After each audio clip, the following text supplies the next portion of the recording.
लौटेंगे ब्रेक के बाद। मदन जी, आप ये बताइए कि आप पर आरोप बार बार ये लग रहा है कि आप सेंट्रलाइजेशन ऑफ पावर करना चाहते हैं। अभी कांग्रेस के प्रवक्ता पंकज कह रहे थे कि आप एक साथ चुनाव कराएंगे, वोटर कंफ्यूज हो जाएगा।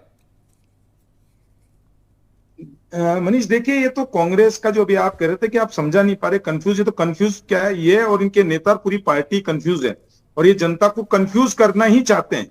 ये भ्रम फैलाना चाहते हैं, ये डर फैलाना चाहते हैं, ये अराजकता फैलाना चाहते हैं और इन अराजकता और भ्रम के कारण ही ये सत्ता की प्राप्ति करना चाहते हैं। लेकिन अब इनको ये समझना पड़ेगा कि देश की जनता समझ गई है, वन नेशन वन इलेक्शन पहली बार बात नहीं हुई है इसके ऊपर। इसके लिए बात हुई 1983 के अंदर, इलेक्शन कमीशन ने रिकमेंडेशन दी थी और उस रिकमेंडेशन में कहा था कि अगर वन नेशन वन इलेक्शन हो जाता है इस देश में, तो इस देश के अंदर जो आर्थिक आपको फायदा मिलेगा, देश की विकास दर में आपको फायदा मिलेगा और देश में बार बार चुनाव होने के कारण जो आचार संहिता लगती है जिससे आम जन का जो वक्त है वो भी बचेगा।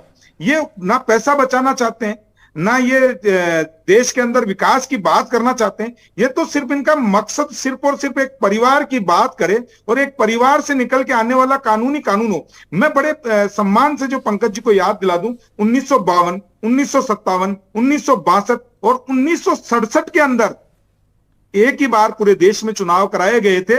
उस समय इनको क्या हो गया था, ये खुद कभी भी करें तो ठीक है, या तो ये बता दें कि उस टाइम के जो जवाहरलाल नेहरू ने किया वो गलत था, उन्होंने सेंट्रलाइजेशन पावर की, या आज जो एक करने की बात हो रही है उसमें सेंट्रलाइजेशन पावर की बात कहा गई। दूसरी चीज में इनको एक चीज और बता देता हूं, इन्होंने कहा कि कुछ लोगों ने बैठ के कानून बना लिया।